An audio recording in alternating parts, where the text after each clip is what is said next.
Teaching with the Brain in Mind, Chapter 1, Meet Your Amazing Brain, presented by the Interdisciplinary Team. Can you read the paragraph below? Let me give you a few minutes to look at it.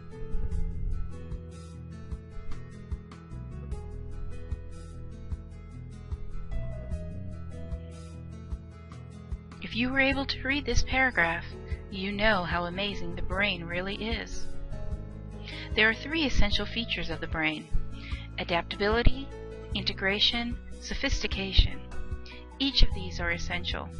The brain is like a computer. You input information, it processes it, and it relays the messages.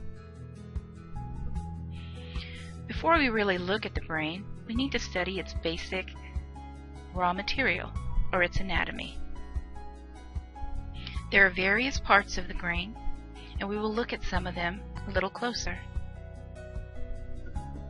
The frontal lobe of the brain actually determines personality. It contains the motor cortex, and it is most involved in actual conscious thinking. The parietal lobe gives the sensations of touch and association, and enables the fine judgment of sensation. Occipital lobe is the visual area of the brain. It receives projections from the retina. And the temporal lobes. These have a large number of substructures, like perception, face recognition, object recognition, and many others. The cerebellum monitors and regulates motor behavior, particularly automatic movements. It's 10% of the total brain weight. The brainstem controls autonomic functions, organizes motor movements, and coordinates with the motor cortex. One of the most interesting things about the brain is its adaptability, how it can constantly change and adapt to new situations. You ever ask yourself, can you really teach an old dog new tricks? Well, according to research, it seems that you can. Human beings have the capacity and the choice to be able to change our own brains. This is a fascinating and important fact. How can we change? Well, there are social influences on genetic constitution and expression. There are environmental triggers that can reprogram genes, and the brain can adapt to the world you live in as well as how you choose to live. Brain activity. The experiences create connections within the cortex, and your brain both adds new connections and prunes other connections that it seems to be unnecessary. There are 15 factors that can either enhance or impair neurogenesis. An example would be exercise. Exercise can actually increase neurogenesis or creating connections, while excess stress can reduce your ability to create new connections. I know, you're a teacher, not a doctor, but the reorganization of the brain is purposeful. It is driven by real-life use and issues. Therefore, every child has a capacity for change, regardless of their genetics. Now we should look at the integration, how the brain structures cooperate and compete with each other. You ever feel like sometimes you go into a classroom and this is what your students are telling you? In order for students to make connections, consistency and repetition are key. Whatever is first, whatever activities are more frequent, and whatever actions are more coherent will win the competition for network wiring and signal the brain to allocate space and resources to that set of behaviors. Sophistication. How does the brain actually learn?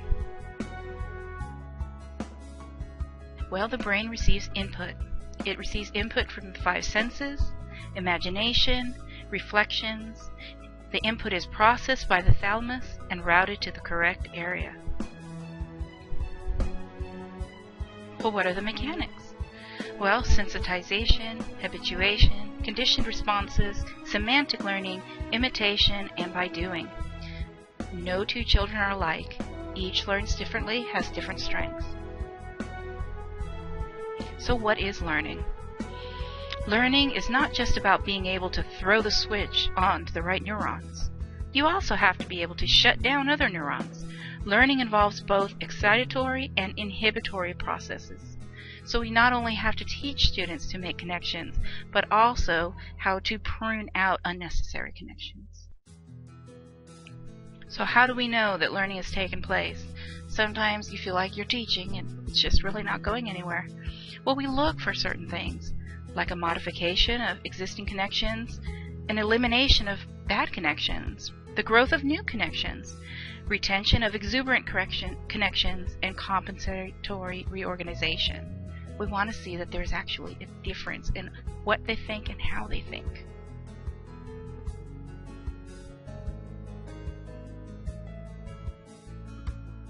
Only the right state activations and the appropriate chemical mix will retrieve learning.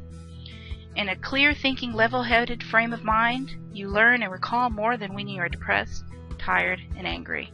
And I think we've all experienced this in our classroom when you have a student that's just really angry and they're having a hard time learning. But if we can change that environment, then learning can become both enjoyable and successful. So what does this all mean to a teacher?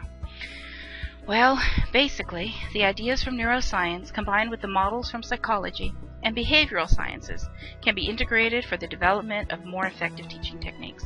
And we all know about the multiple intelligences, but we also have to teach to those intelligences to activate different parts of the brain and to help the students make connections.